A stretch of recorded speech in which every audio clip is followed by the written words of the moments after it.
Mana Abu Dardo roziyallohu anhu aytadi, kechasi bilan qiyomul laylda turib uxlamasdan ertamangacha qiyomul layl qilib chiqqandan ko'ra bitta masalani ilm orqali o'rganib hal qilib olganim menga afzalroq deydi. Kechasi bilan namozda turgan odamdan ko'ra 1 soat ilm o'rgangan odamni savobi ko'proq bo'ladi. Qasinisi oson. Basra ahli to'planishdida bir suhbatda talashib qolishdi. Ba'zilar aytdi, ilm afzal desa, ba'zilar aytdi, moli dunyo afzal. Shunda Abdulloh ibn Abbosga elchi jo'natishdi. Abdulloh ibn Abbos roziyallohu anhu oldiga kelib, ana shu elchi aytdiki, biz basraliklar ilm afzalmi yoki moli dunyo afzalmi degan mavzuda talashib qoldik. Qaysinisi afzal dedi? Ilm afzal dedi. Elchi, "Xo'p, shu gapingizni aytaman. Hujjat talab qilsa nima deydi?" desa, aytadi. Ilm anbiyolardan, payg'ambarlardan qolgan meros. Pul esa, mol esa Fir'avn, Qorunga o'xshaganlardan ham qolgan ilm, boylik. Ilm seni qo'rg'ilaydi. Sen boylikni qo'rg'ilaysan. Ilmni Alloh taolo faqat yaxshi ko'rgan bandalarga beradi. Moli dunyoni esa yaxshi ko'rganiga ham beraveradi, yomon ko'rganiga ham beraveradi. Ba'zida yomon ko'rgan bandasiga ko'proq berib qo'yadi. Ibn Abbos davom etadi. Moli dunyo sarf qilinsa ozayadi, lekin ilm sarf qilinsa ko'payadi. Mol egasi o'lishi bilan odamlar bu mol egasini eslamay qo'yadi. Lekin ilm egasi vafot qiladigan bo'lsa, uni ismi, nomi bir necha asrlargacha zikr qilinadi. Mana Buxoriy, Termiziy deyapmiz-ku, Imom Navaviy. Qancha o'tib ketdi bo'ladi o'lganiga. Lekin ismlarni aytganda Alloh o'z zotlarini rahmat qilsin deyapmiz. Qancha boylar o'tdi. Lekin hammasi zikr qilinadimi?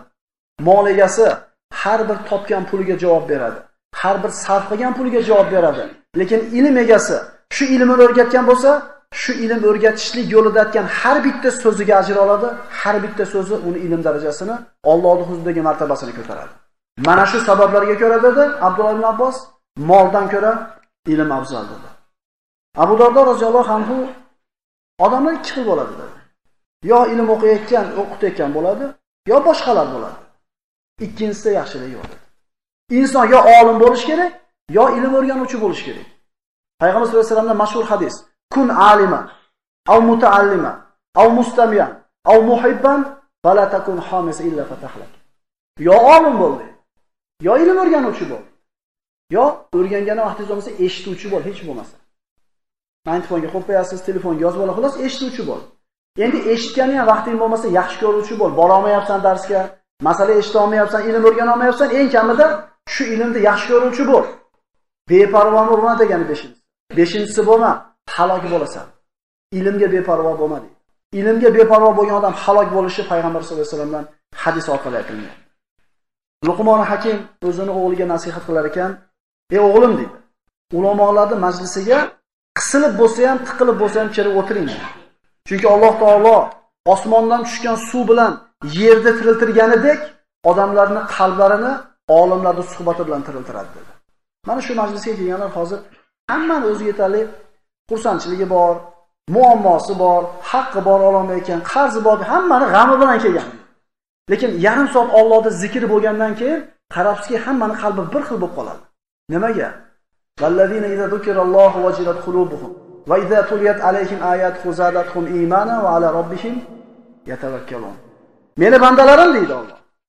Agar Allohni eslatsa ularga vajilat qalblari yumshaydi. Va idza tuliyat alayhim ayatuhu, Allohning oyatlarini o'qib bersang, zadatuhum imanan, iymonlarga iymon qo'shiladi. Keyin nima deydi?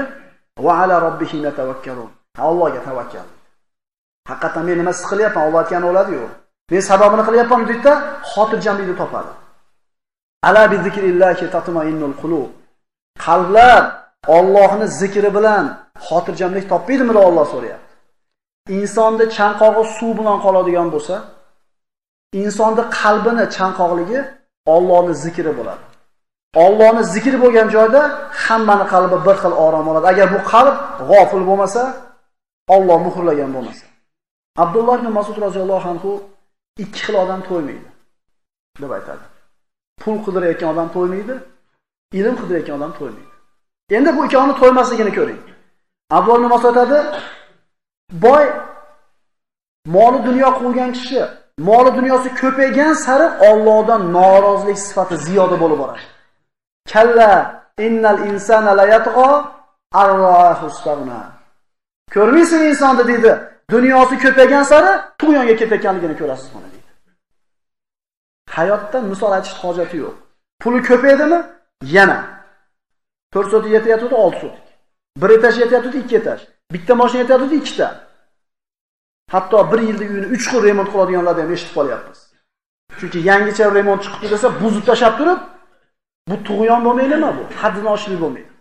Demak, dunyo quvgan odam dunyosi ko'paygan sari tug'yoni ziyoda bo'ladi. Ilm quvgan kishi esa ilm o'qigan sari, ilmi ko'paygan sari sinig'ligi va Allohning bergan kuniga rozilik sifati ziyoda bo'ladi. Chunki Allohni tanigani sari, Allohga yaqin bo'lgani sari hidoyat degan ne'matini Alloh juda ko'p bandalarga bermaganligini ko'rgandan keyin albatta rozi bo'ladi. Tarixda avvalgi o'tgan ummatlarda holidan xabardor bo'lgandan keyin o'shalarni qatorida qilib qo'ymaganiga Allohga hamd aytadi. Ilmi ko'paygan sari inson rozi bo'ladi, dunyosi ko'paygan sari inson tug'yonga ketadi. Abdulloh ibn Mas'udning so'zi. Endi shuncha ilmli odam turibdi, sen o'qib nima olarding bolam, bor, pulni top. Shuncha ilmli odam ko'p ilmli odam. Qori ham bor, mulla ham bor degan odamlar bo'lsa eshitib turaylik. Abdulloh ibn Abbos roziyallohu anhu payg'ambar sollallohu alayhi vasallam vafot qilganlarida mana yosh bola edi. Vafot qildi. Ansorlardan bo'lgan bitta kishi bilan gaplashib turib aytdiki, birodar dedi, yuring dedi. Hozirgi zamonimizda dedi, payg'ambarimizning sahobalari ko'pi tirik. Shular hali ketib qolmasdan turib, shulardagi ilmni olib qolaylik dedi. Desa haligi ansoriy aytdiki, "Ey Abdulloh," dedi, "nima qilasiz? Bu narsa bilan ovorulab. Shuncha ilmli odam turibdi-yu" dedi. Ya'ni payg'ambarimizning sahobalari ko'p. Sizni bu harakatingizga kim ehtiyoji bor? Deb qo'yavering dedi. Ibn Abbos bu kishini qo'ydida sahobalarni bitta-bitta yurib, kimisida qanaqa ilm bo'lsa o'rgandi.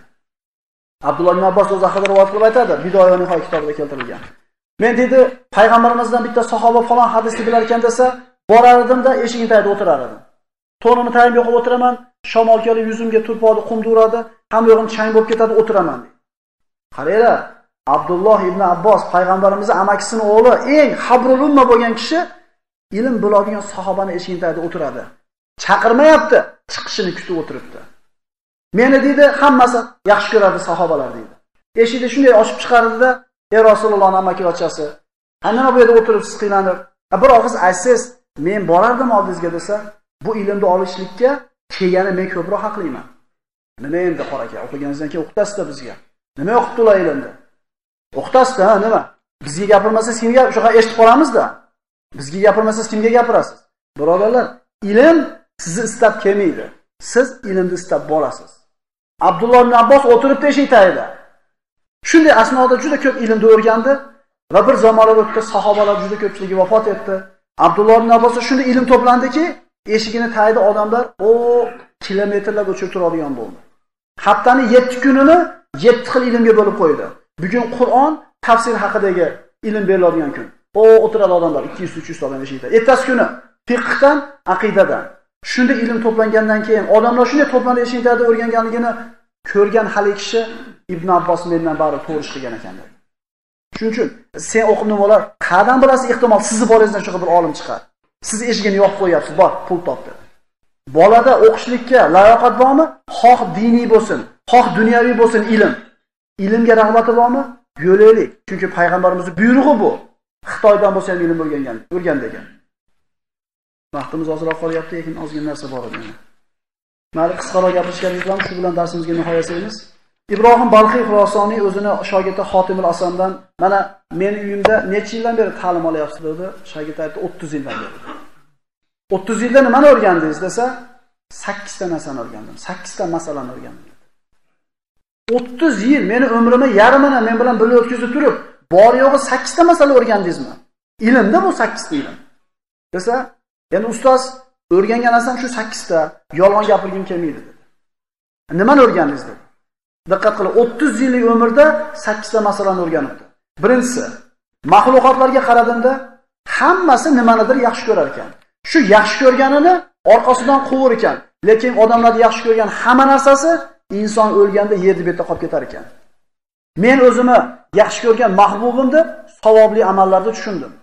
Savobli amallarni istadim, qabrga men bilan birga kirar ekan. Birinchisi. Ikkinchisi. Alloh taoloning va amma man xofa maqoma robbihi va nahan nafsa anil hawa. Kim Allohning maqomidan qo'rqib, o'zini havosini nafsidan tiygan kishiga albatta Alloh taoloning jannatul ma'vosi bor degan oyatini o'qidim. Va ikkinchi o'rgangan narsam havodi, o'zimni havoy nafsimi xohishlardan tiyishni o'rgandim. Nafsimni havodan tiydim, nafsim Allohning ibodatiga bo'yinsundi dedi. Ikkinchisi nafsini tiydim dedi. Uchinchisi, har bitta inson dunyoda qadrli deb bilgan narsasini to'plar ekan, jamlar ekan. Va Alloh taoloning oyatini o'qidim. Ma indakum yanfad va ma indallohi baq. Sizlardagi to'plagan hamma narsalar bir kun yo'q bo'lib ketadi. Allohning huzuridagi narsa abadiy qoladi. Allohning oldiga olib ketadigan narsani jam qildim. Men uchun qadri bor narsa Allohning huzuridagi o'tadigan narsa. Savob to'pladim dedi. To'rtinchisi, odamlar dunyoda puli bilan, ota-bobosi bilan, chiroyi bilan, quvvati bilan, amali bilan faxrlanar ekan. Men Alloh taoloni inna akramakum indallohi atqakum. Allohning huzurida sizlarda eng hurmati balandinglar, ko'proq qo'rqaninglar degan oyatini o'qidim, shunga amal qildim. Men nasl-nasabim bilan ham, pulim bilan ham, chiroyim bilan ham faxrlanmadim. Taqvoga intildim, chunki Allohning huzuridagi eng hurmatli banda taqvoli ekan dedi. Beshinchisi, mahluqotlar bir-birini o'ldirar ekan. Bir-biriga ta'na berar ekan. Bir-birini g'iybat qilar ekan. Sababini bilsam, hasad qilishar ekan bir-biriga. Hasad nimadan? Alloh narigi bandaga ko'proq ne'matni berganligidan norozi bo'lganligi uchun hasad qiladi. Men Allohning quyidagi oyatini o'qidim. Nahnu qasamna baynahum ma'ishatahum fil hayatid dunya. insonlarni dunyodagi hayotini biz taqsim qildik deyapti Alloh. Uni boy qilgan, seni kambag'al qilgan Alloh. Hasad qilmadim. Allohning taqsimini nima qildim? Rozi bo'ldim. Ko'ra olmaydi odamlar bir-birini. Oltinchi o'rgangan narsasi nima bo'ldi? Odamlar biri ikkinchisiga dushmanlik qilar ekan. Meni dushmanim bitta ekan, shayton ekan. Odamlarning hech qaysiga dushmanlik qilmadim, chunki shayton ekan meni dushmanim, odamlar emas. Mendek g'irtmagimiz ham endi aka do'st dushmanni oldiga xijolat qilmaydi deydi. Ya'ni do'sti ham odamlardan uni, dushmanlari ham odamlardan. Alloh taolo nima degan edi? Inna shaytona lakum adu fattakhiduhu adu. Sizlarning dushmaninglar yagona, bu shayton degan edi. Shaytonni dushman qilib olinglar degan edi. Meni dushmanim yo'q shaytondan boshqa dedi. 7-chi o'rgangan narsam, dunyoga kelganki odam bir tishlam non uchun mehnat qilar ekan. Luqma uchun halolga haromga kirar ekan. Men Allohning quyidagi oyatini o'qidim. Va ma min dabbatin fil ardi illa alallohi rizquha. Yerda o'malaganki jonivor bor, rizqi Allohning zimmasida debdi. Men ham o'sha jonivorlarning bittasimanmi? Demak, meni ham rizqim Allohning zimmasiga ekan. Rizq haqida g'am qilmadim dedi. 8-inchisi, hamma nimagadir suyanar ekan. Kim puliga, kim otasiga, kim ulfatiga, kim olib qo'ygan ko'miriga. Yaxshi ham ko'mir olib qo'yganim, qimmatlab ketdi. Bir yil qishda soqatmaymiz, Xudo xolasa. Nimaga? Ko'mir olib qo'ydik. G'o'zapiyani. Ya'ni qarangki, biz shu ozgina dunyo matoyimizga suyanamiz. Falonchi oshnam bor, bitta telefon qilsa nima qilib beradi? Olib beradi. Alloh taolo aytibdi: "Va man yatavakkal alallohi fa huwa hasbuhu." Odamlar bir-birlariga suyanayotganda yoki bir narsalarga suyanayotganda, men faqat Allohga suyanish kerakligini tushundim. Kim Allohga tavakkul qilsa, bas Alloh bu bandasini hisobiga o'zi kifoya qiladi. Mana shu 8 ta narsani o'rgandim dedi. Ibrohim o'zini shogirdi Xotimga aytadiki, "Bolam" dedi, "Men Tavrot, Injil, Zaburni o'qidim va mana shu to'ralar va Qur'onni, to'ralar kitobdagi hamma ma'nolar mana shu 8 ta oyatda jamlanadi. Haqiqiy ilmni o'rganibsiz" dedi. Xulosalaymiz. Birinchisi, insonga eng yaqin mahbub uning hasanotlari. Ikkinchisi, nafsini havodan tiyishligi. Uchinchisi, Allohning huzuridagi narsa boqiy, dunyodagi narsa foniyligini bilishlik. To'rtinchisi, eng hurmatli banda taqvodor bandaligini bilishlik. Hasadgo'y bo'lmaslik, chunki Allohning taqsimiga rozi bo'lish kerak. Oltinchisi, shayton insonning yagona dushmani. Insonning dushmani bitta, shayton. 7-si, rizq Allohdan ekan. 8-si, Allohga suyanishlik kerak ekan. Mana shu oyatda menga 8 ta narsa ilm o'qigan, 30 yil ustozdan ta'lim olgan odamda bor. Ilmni bir chekkaga surib qo'yayotgan. Hozirgi zamonda ilm o'qishlik kerak emas. O'qib nima bo'larding? Falonchi o'qiganlarni ko'rdim deyotganlar yaxshilab bilib olsin. Payg'ambar sollallohu alayhi vasallam erkak ayolga ilm o'rganishlik farz degan. Xoh diniy bo'lsin, xoh dunyoviy bo'lsin. Islom Payg'ambar sollallohu alayhi vasallamga mana oyatlar nozil bo'ldi. Birinchi nozil bo'lgan oyatlar Iqro bismi robbikallazi xalaq. Sizni yo'qdan bor qilgan, alaqdan yaratgan, Karim bo'lgan Parvardigoringiz nomi bilan o'qing dedi. Islom siz bilan bizni ilm olishlikka, ta'limga buyuradi. Alloh subhanahu va taolo eshik